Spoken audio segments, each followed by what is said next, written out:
Hola mis hermanos, ¿qué tal? Tengan ustedes muy buenos días y muy buenas tardes en esta oportunidad. Gracias por acompañarnos. Qué bendición poder dirigirme a ustedes con este mensaje inspirado naturalmente en la palabra de Dios. A ustedes los que están aquí y a quienes tienen la oportunidad de vernos en nuestras redes virtuales, en nuestro canal de YouTube y a través del Facebook también. Gracias por estar acá. Que el Señor me los bendiga y que la gracia y la paz del Señor esté con todos ustedes, como decía el apóstol Pablo. Amén.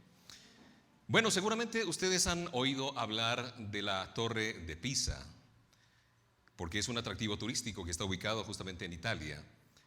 Esta torre está erigida en una plaza que se llama la Plaza del Duomo, allá en Italia. Y la historia de esta torre es bastante curiosa, porque empezó a levantarse por allá en el siglo XII, en 1173 aproximadamente.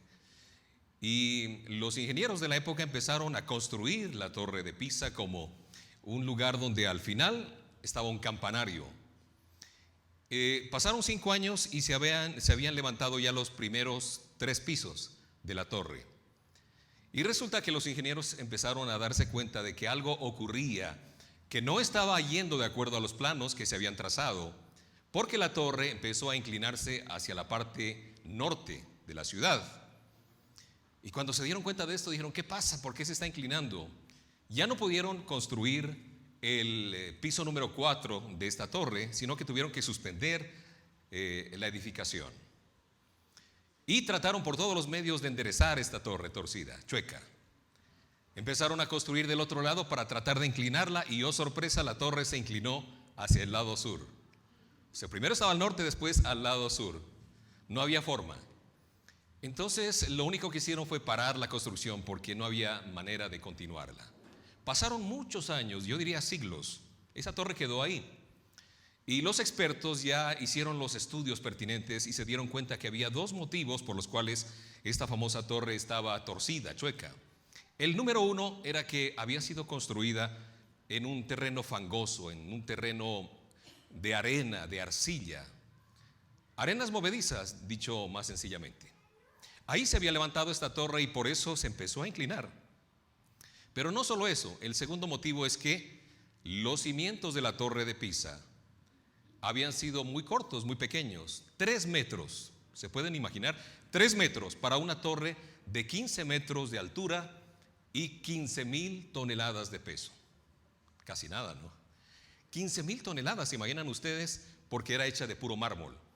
Entonces todo esto dio al traste con lo que se había planeado al principio: construirla como toda torre, que se pudiera erigir de manera vertical, pero no fue así, todo falló. Y yo me puse a pensar que a lo mejor estos constructores de la época no leyeron la parábola que contó Jesús a los discípulos, que habla de cómo construir sabiamente. Y por eso los invito para que vamos al libro de Mateo 7, versos 24 al 27, donde vamos a ver cuál es la mejor manera, la forma más idónea para construir una edificación. Y naturalmente lo vamos a aplicar después. Mateo 7, 24 al 27, para aquellos que no hayan traído la Biblia, la herramienta eficaz, poderosa, allí está proyectada la versión. ¿Ya lo tenemos? Bueno, leo entonces en el nombre del Padre, del Hijo y del Espíritu Santo. Amén. Mateo 7, 24, 27 dice de la siguiente manera: cualquiera pues que me oye estas palabras y las hace, lo compararé a un hombre prudente que edificó su casa sobre la roca. Descendió lluvia y vinieron ríos y soplaron vientos y golpearon contra aquella casa, y no cayó porque estaba fundada sobre la roca. Verso siguiente: pero cualquiera que me oyere estas palabras y no las hace, le compararé con un hombre insensato que edificó su casa sobre la arena. Y descendió lluvia y vinieron ríos y soplaron vientos y dieron con ímpetu contra aquella casa y cayó, y fue grande su ruina. Hasta allí la palabra de Dios, Mateo 7, 24, 27. Por eso este mensaje que les voy a compartir a ustedes en el día de hoy, hermanos, se llama Cimientos firmes para el matrimonio. Amén. Recuerden que en este mes estamos hablando de familias saludables, familias conformadas a la imagen de Dios. Por eso hoy voy a hablar de los cimientos firmes para el matrimonio. Entonces vemos este pasaje, queridos hermanos, pero antes hagamos una oración naturalmente para que el Señor nos guíe y nos ilumine. Amén. Señor amado, te damos gracias por la palabra que ha sido leída y que tú la escribiste para que nosotros pudiéramos entender cuál es la mejor manera de edificar no solamente un edificio, una casa, un palacio, sino también nuestra vida y nuestras relaciones interpersonales. Padre, yo te pido que alumbres mi pensamiento y que alumbres también el entendimiento y el corazón de mis hermanos aquí presentes y aquellos que nos ven por la internet, Padre, para que pueda calar en lo más profundo de su ser y que no seamos simplemente oidores de tu palabra, sino hacedores y ponerla por obra para que nuestra vida sea beneficiada y tu nombre sea glorificado. En el nombre de Cristo Jesús. Amén. Amén. Bueno, como vemos aquí, Jesús refiere a dos constructores, ¿no es cierto? Dos constructores que han edificado su casa sobre distintos escenarios. Uno sobre la roca y el otro sobre la arena.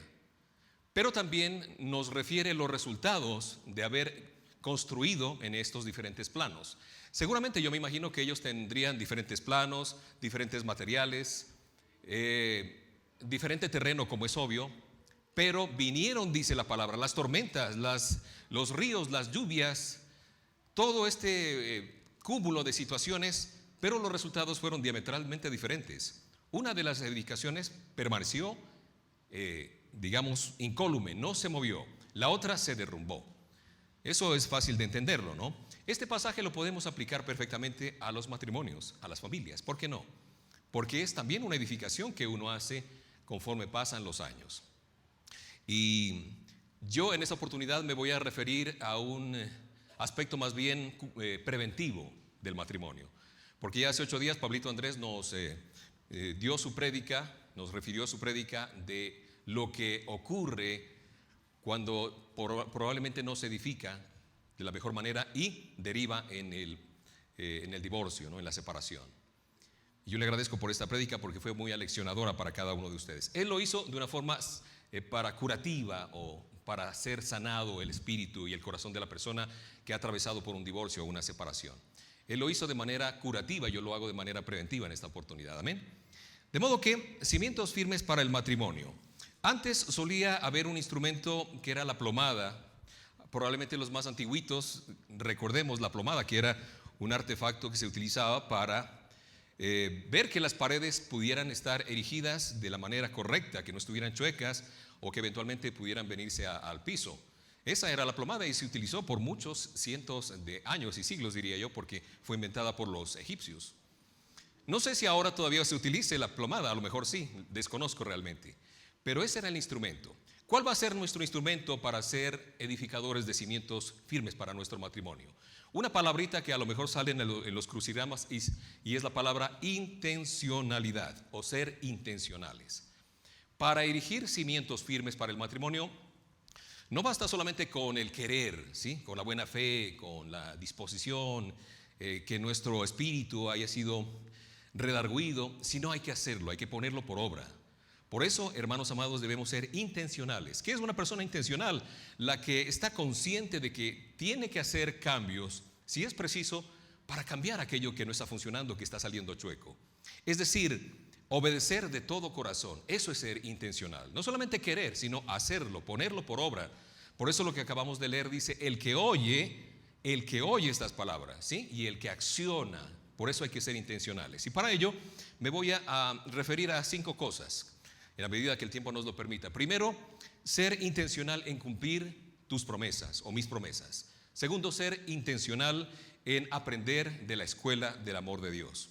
Tercero, ser intencional para perdonar a mi cónyuge, a mi esposa, a mi esposo. Cuarto, ser intencional para prepararse cuando vengan los tiempos difíciles, las vicisitudes, los contratiempos. Y quinto, ser intencional para desarrollar juntos como pareja una misión. Esos son los 5 puntos que vamos a poder escudriñar un poquito a la luz de la palabra de Dios naturalmente. Primero entonces, ser intencional en cumplir tus promesas. Los invito para que vamos a la palabra de Dios, a Mateo 5:37. Un versículo que tiene varias versiones, pero que nosotros lo resumimos muy sencillamente. Mateo 5:37. Todos lo conocemos, ¿no? Y lo aplicamos cuando fallamos a la palabra. Dice, cuando ustedes digan sí, que ese sea realmente sí. Y cuando digan no, que sea no. Aquí está otra versión. O simplemente decimos que tu sí sea sí y que tu no sea no. Eso es lo que decimos popularmente, ¿no? Aquí se refiere a cumplir la palabra, a cumplir las promesas. Si ustedes recordarán en tiempos antiguos, yo recuerdo a mi papá que hacía algunos negocios. Él ponía su palabra, empeñaba su palabra para cumplir un negocio. Él decía, ¿sabe qué? El próximo mes, tal día, yo le entrego su plata, ¿sí? Y usted me entrega la casa o el carro, el negocio que haya sido necesario hacer. Y era la palabra suficiente, se respetaba la palabra. No, obviamente después se hacían los contratos y las escrituras, todo aquello que es apenas lógico, pero la palabra se cumplía. Y uno decía, yo le escuchaba a él que decía, yo di mi palabra, yo no puedo fallar, yo di mi palabra. Pero ahora eso no ocurre. Todas las promesas que se hacen como que se rompen fácilmente, como que fuera algo de burla, ¿cierto? De una chanza, de un chiste. Dos personas imperfectas, como tú y como yo, nos paramos un día frente al altar con el pastor y los invitados de testigos para hacer una promesa. Gracias, Ami. Para hacer una promesa que está incluida en aquella liturgia que nosotros conocemos y repetimos quienes nos hemos casado, y seguramente, como este mensaje es para los casados y para los no casados, los que se van a casar a futuro, van a tener que repetir seguramente esa liturgia que palabras más, palabras menos dice, te prometo ser fiel en la vejez y en la juventud, posiblemente, en la riqueza, en la pobreza, en la salud, en la enfermedad, etcétera, etcétera, etcétera. Es una promesa que todos hemos hecho. Esa es la primera promesa que levantamos, que erigimos cuando nos casamos. ¿Y por qué se rompen esas promesas ahora? ¿Qué está pasando? ¿Qué está ocurriendo? ¿Por qué no llegamos hasta aquello que dice hasta que la muerte nos separe? Eso no está ocurriendo hoy en día. ¿Qué está pasando? Es como el hombre necio que construyó, que hizo un compromiso sobre arena movediza, y como esa arena era movediza, esa promesa se cayó con todo. ¿Sí? Puede ser uno de los dos miembros el que tome la decisión de incumplir esa promesa. Pero para haber llegado hasta ese momento tuvo que haber un proceso de desgaste anteriormente. ¿Sí? Yo pienso que no ocurre de la noche a la mañana, sino que viene un proceso de desgaste. Quizás el uno pone más de parte que el otro. Y llega un momento en que dice, se rompe esa promesa. Hasta que la muerte lo separe, no, ya no. Hasta que la plata nos separe, hay una serie por allí, ¿no? Puede ser por eso también, quién sabe. Pero entonces, hermanos amados, número uno, debe ser intencional para cumplir esa promesa fundamental que tú hiciste en tu matrimonio. Cuando tú tienes en la cabeza eso y dices, yo frente a Dios le prometí a mi esposa serle fiel hasta la muerte. Y ante la gente que nos vio, que son testigos de aquello. Ese es el primer punto. Segundo punto, ser intencionales para aprender del amor de Dios. Y seamos honestos, ninguno de nosotros aquí presentes o ustedes los que nos ven allí, somos expertos en el amor. No somos Casanova para sabernos todo el asunto del amor. Y tenemos muchas falencias. Yo cuando estaba preparando este mensaje veía una de las fotos de nuestro matrimonio con Tati y decía, hombre, yo hace décadas que me inscribí en esta escuela del amor de Dios y parece que no, obviamente no me he recibido, no me he graduado. A lo mejor estoy en la secundaria, ni siquiera he hecho una maestría o una licenciatura, un PhD, menos. Estoy todavía tratando a tientas de terminar la secundaria, ahí entre notas rojas y todo esto, ¿no? Con supletorios y todo. Allí me encuentro yo. No sé cómo estás tú. Yo tristemente me encuentro allí todavía y le digo, Señor, ayúdame, quiero inscribirme. Y seguramente Dios está interesado en que tú y yo nos inscribamos en la escuela del amor. ¿Y por qué la escuela del amor es Dios? Porque Dios es amor. Él se define a sí mismo como el amor. Él no conoce del amor, no sabe cosas del amor. Él es el amor. Y la carta amorosa que escribió a través de muchos hombres y mujeres en la Biblia es la carta amorosa que te dice, este es el texto que tú puedes seguir, que tú puedes escudriñar para que sepas por dónde ir, por dónde caminar, si es que no has aprendido del amor. Mira lo que dice Primera de Juan 4, 7, 12. Es un poquito largo, lo voy a leer. Amados, amémonos unos a otros porque el amor es de Dios. Todo aquel que ama es nacido de Dios y conoce a Dios. El que no ama no ha conocido a Dios, porque Dios es amor. En esto se mostró el amor de Dios para con nosotros, en que Dios envió a su único Hijo o Hijo unigénito al mundo para que vivamos por Él. En esto consiste el amor, óyase bien, no en que nosotros hayamos amado a Dios, sino que Él nos amó a nosotros y envió a su Hijo en propiciación por nuestros pecados. 11. Amados, si Dios nos ha amado así, debemos también nosotros amarnos unos a otros, dice la palabra. Nadie ha visto jamás a Dios. Si nos amamos unos a otros, Dios permanece en nosotros y su amor se ha perfeccionado en nosotros. En esto conocemos que permanecemos en Él y Él en nosotros, en que nos ha dado de su Espíritu. Hasta ahí la palabra de Dios. Qué hermosa palabra, ¿no? Pero qué difícil poner en práctica todo esto que nos dice en esta versión de 1 de Juan 4, 7, 12. A lo mejor tú dices, ¿sabe qué? Yo no puedo amar porque no aprendí a amar. La escuela de mi casa no fue una escuela propiamente del amor.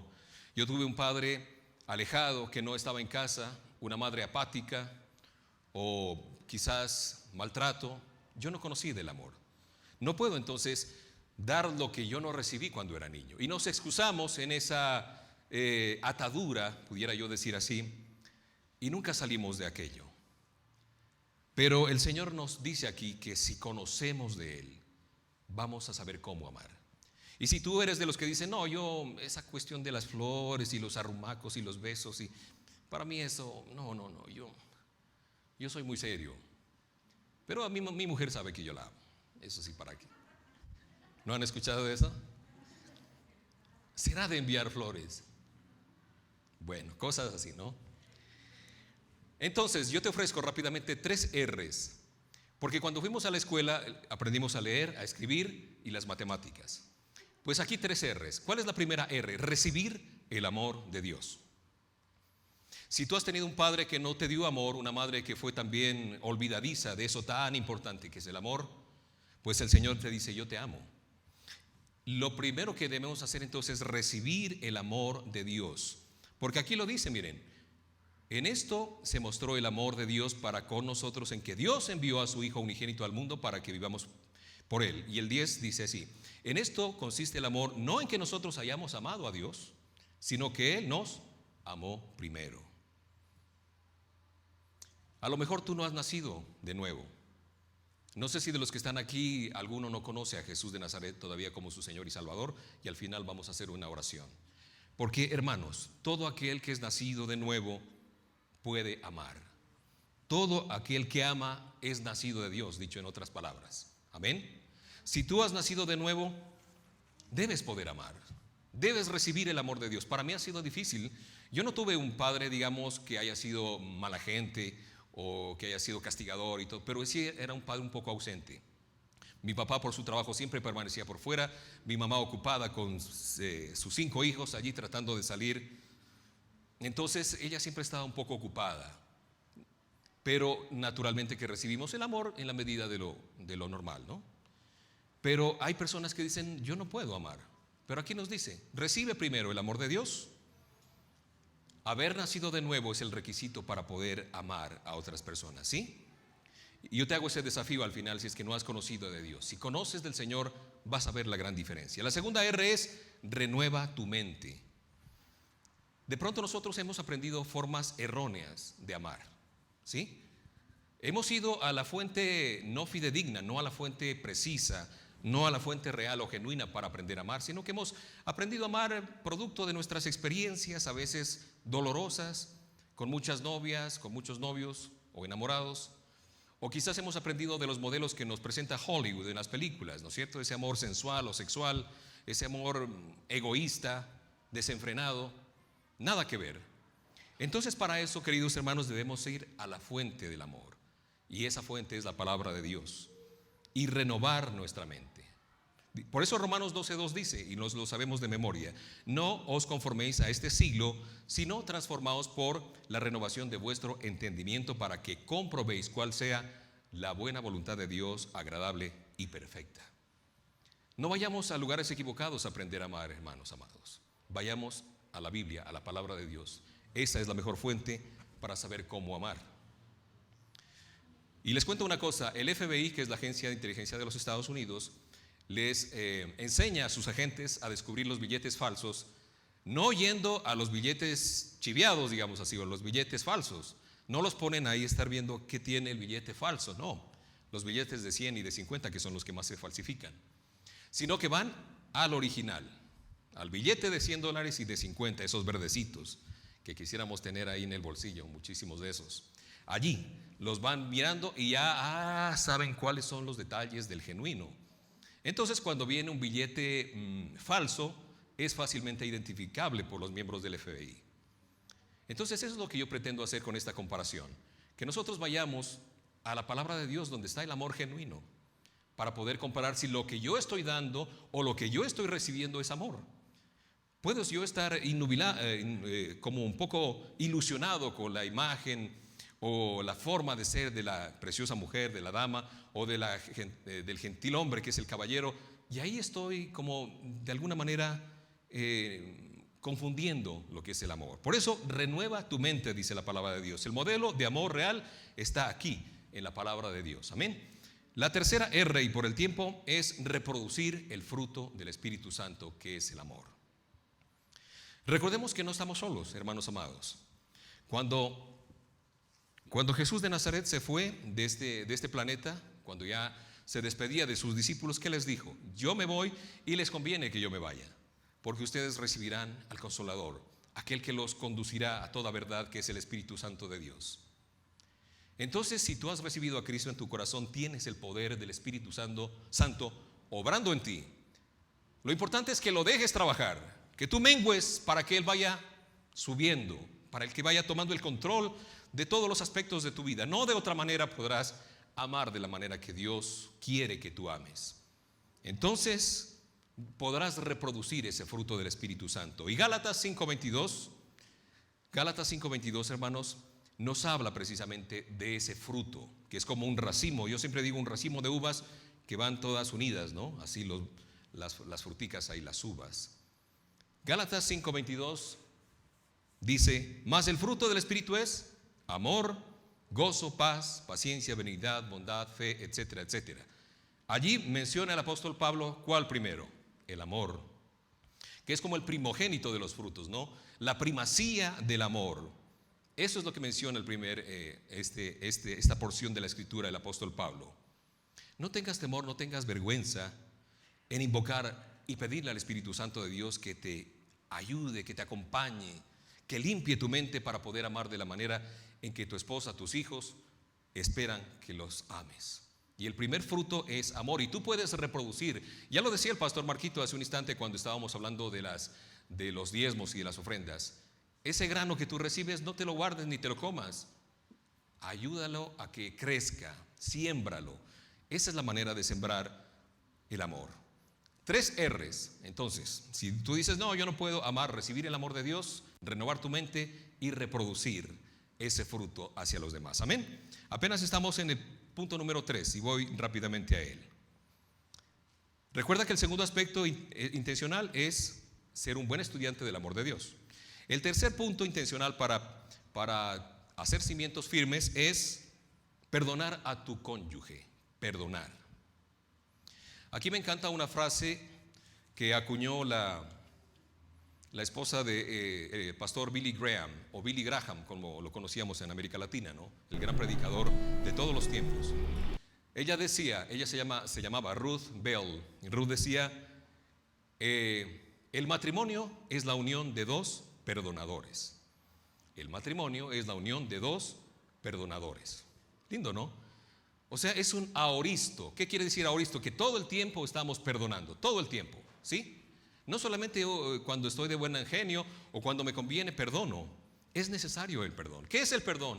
El perdón significa que renuncias al derecho de castigar a esa persona que te hizo daño, o que te hirió, o que te cae mal, lo que sea. Renuncias a esa situación. Renuncias a cargarte con todo el peso del odio, de la venganza, de querer tomar revancha contra esa persona, y dices: no más, yo perdono. Y el síntoma de que tú has perdonado es sencillamente eso, que ya no te molesta la presencia de esa persona, que ya no quieres quitarle lo que a ella le pertenece, sino más bien que tú le das ese perdón, ¿sí? Has renunciado al derecho de castigar a la otra persona. Escucha lo que dice la palabra de Dios. También nos invita a eso. Efesios 4:32. Efesios 4:32 dice: antes sed benignos unos con otros, misericordiosos, perdonándoos unos a otros, como Dios también os perdonó a vosotros en Cristo. Amén. Allí nos está mandando a ser benignos, perdonadores, misericordiosos.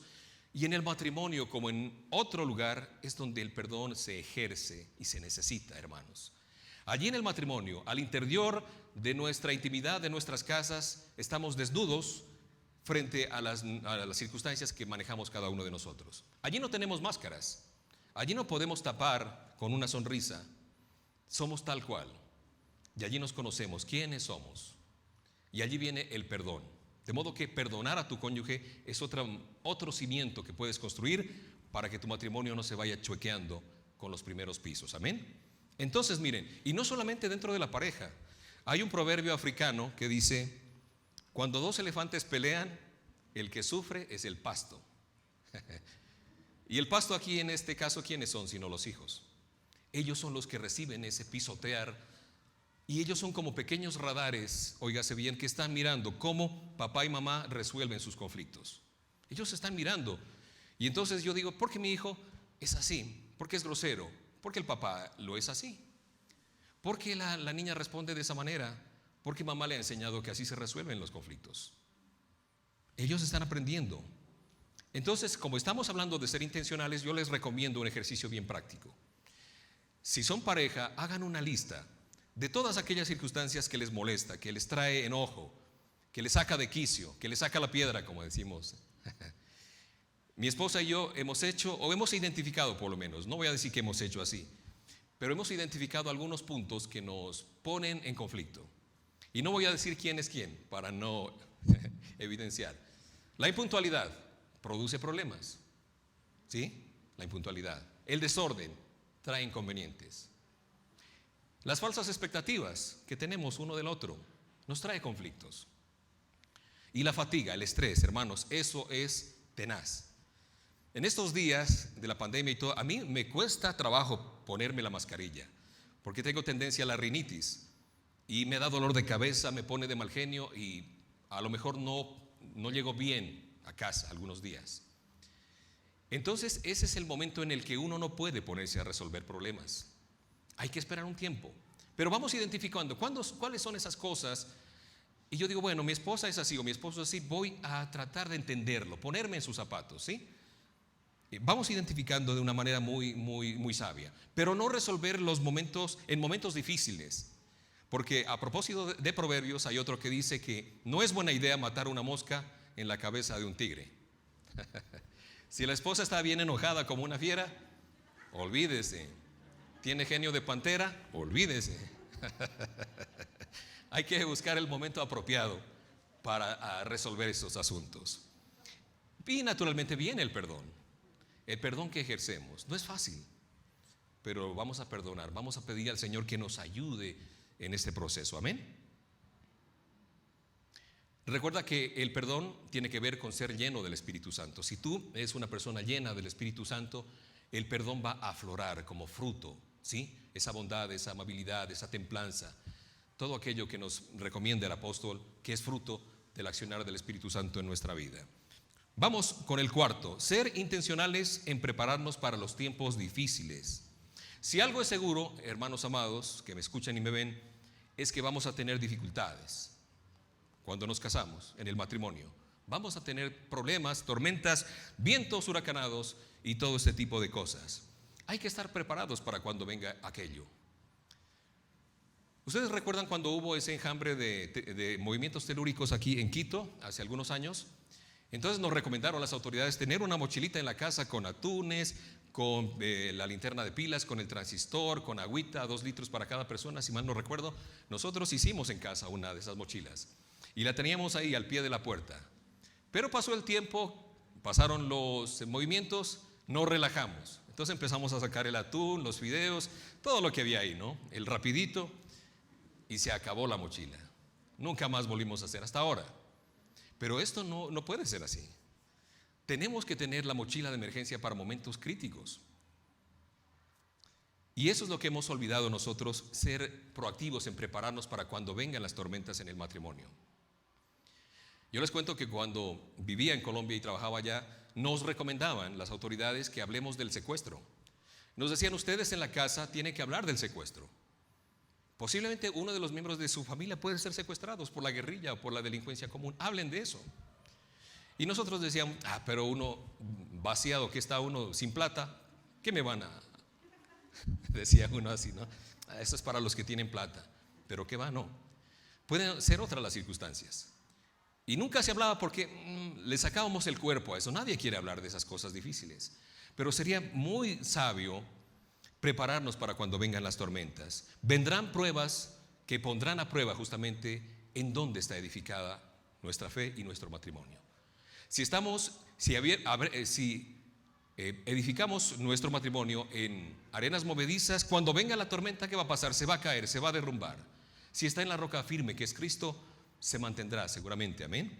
De manera que en tiempos difíciles tenemos la oportunidad, queridos hermanos, de edificar, de erigir nuestra casa sobre la roca. Con mi esposa ya les hemos comentado en otras oportunidades que vinieron sobre nuestra vida en momentos difíciles, como personas, como pareja, como padres. Pero tuvimos que llegar al momento en que uno de nuestros hijos, el mayorcito, se enfermó y tuvo una situación bien difícil de salud hace algunos años. Y es allí donde volvimos a alzar nuestro rostro al Señor. Nos habíamos alejado de la iglesia, no de esta. En términos generales, no estábamos acudiendo a ninguna iglesia. Y el Señor utilizó a Pablito Andrés para invitarme un buen día, por su misericordia, al Señor. Y volvimos a la iglesia. Ya estamos aquí casi 4 años, me parece. 5 años ya, ¿no? Wow, qué lindo, ¿no? A mí me han parecido 4, miren ustedes. Pero volvimos a los caminos del Señor. Y volvimos a comprometernos en ese sentido, hermanos amados.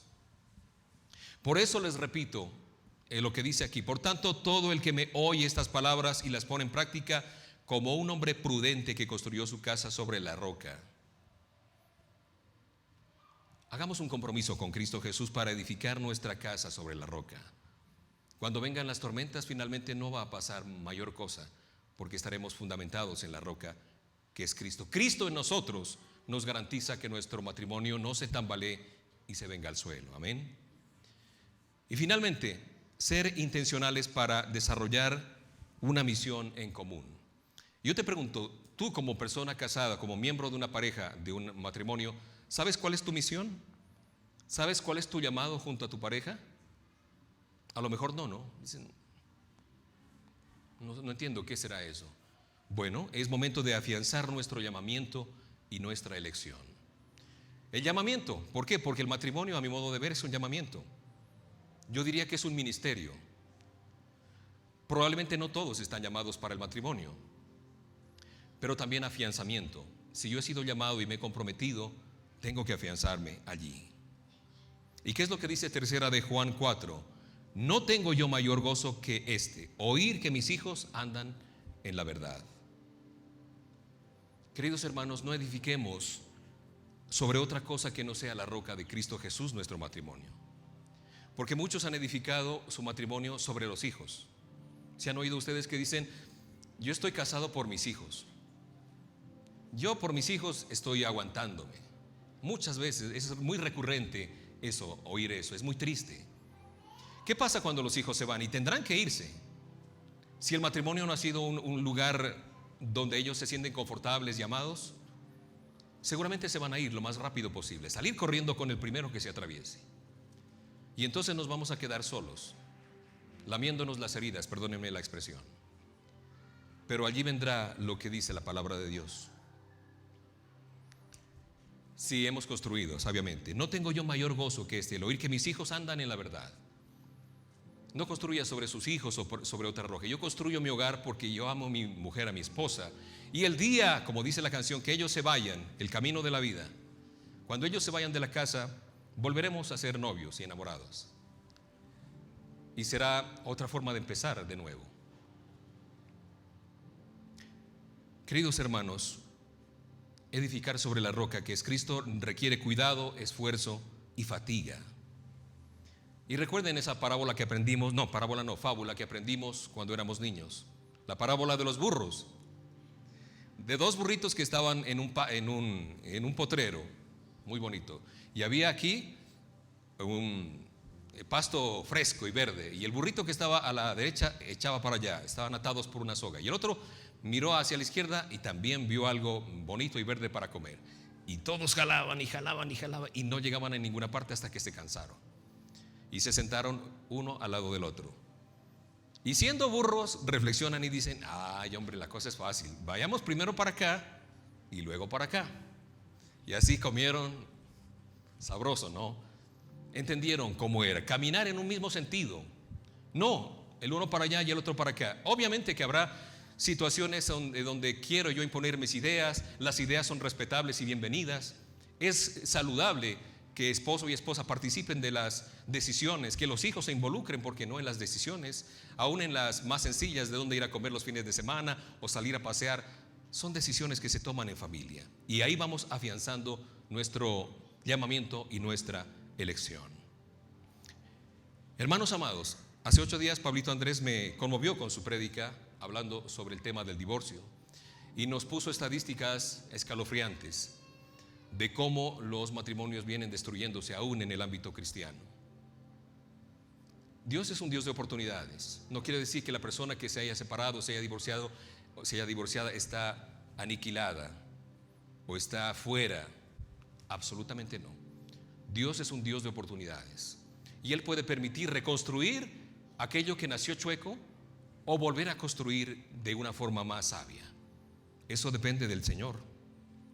Dios nos ha provisto una roca firme para edificar, que es Cristo Jesús. Mira lo que dice Efesios 2:10. Porque somos hechura suya, creados en Cristo Jesús para buenas obras, las cuales Dios preparó de antemano para que anduviésemos en ellas. Tú y yo somos hechura de Dios. Él nos ha dado dones únicos, experiencias únicas, pasiones únicas. ¿Cuál es el propósito por el cual vas a vivir el resto de tu vida con aquella persona que un día le prometiste que irías hasta las últimas consecuencias, hasta la muerte? Hermanos amados, todo lo que no sea Cristo es arena movediza. Créanlo. Construyan y reconstruyan su hogar en la roca sólida que es Cristo Jesús. Esto no es un cuento, es la verdad. ¿Requiere cuidado, esfuerzo y fatiga? Claro que sí. Nada es fácil. Y cuando vengan las tormentas, que seguramente vendrán, el Señor traerá consuelo para ti y para mí. Y veremos un cántico nuevo, como aquel cántico de Ana, alzando las manos y agradeciéndole al Señor porque Él ha sido bondadoso con ella. Hermanos amados, ese es un desafío para quien les habla y para todos ustedes. Alguno de estos días, y ya para finalizar, uno de los hermanos de la iglesia virtual decía: es fácil subirse a la tarima y predicar, o el papel aguanta todo, pero hacerlo es otra cosa. Por eso hablaba de la intencionalidad, hermanos. A ustedes no les va a servir, ni a mí tampoco, este mensaje para nada si no lo pongo en práctica. Y es un desafío para ti y para mí. Amén. Yo quiero que nos pongamos de pie y podamos orar y poner en las manos del Señor este desafío que tenemos tú y yo de ser edificadores sabios, para que no ocurra lo que ocurrió con la Torre de Pisa, que se deladió y solo sirve para que los turistas se suban a ella y se sorprendan de lo torcida que está. Bueno, oremos entonces. Amado Jesús, gracias te damos por esta palabra. Tú nos dices que seamos intencionales para cumplir con lo que tú has prometido, Padre eterno, que estarías con nosotros todos los días hasta el fin del mundo. Yo pongo en tus manos a mis amados hermanos, matrimonios, familias. Señor, que haya esta diligencia, esta intencionalidad para cumplir lo que dice tu palabra. Porque tu palabra dice que si hacemos esto, estaremos edificando sobre la roca firme. Y la roca firme es Cristo Jesús. Y veremos los resultados. Seremos familias saludables, familias que si bien es cierto no son perfectas, pueden ser referentes para aquellos que no te conocen a ti, Señor.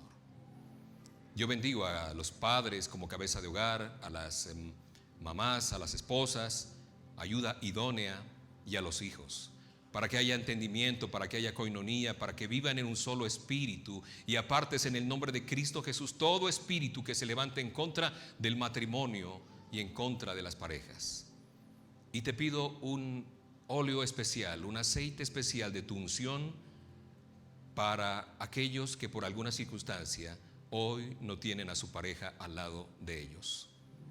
Tú sabes las circunstancias, tú sabes las lágrimas que han derramado y las pones en la redoma para poder convertirlas, Señor, en bendición para futuro. Yo bendigo a aquellos hermanos, Padre, y los amamos y los bendecimos en el nombre de Jesús, y sabemos que en tu tiempo verán la victoria. Gracias, Padre, por esta palabra. Te pedimos que nos permitas ser hacedores y que pongamos por obra todo aquello que tu palabra dice, y tu palabra es perfecta, como tú lo eres, Señor. En el nombre de Jesús. Amén y amén.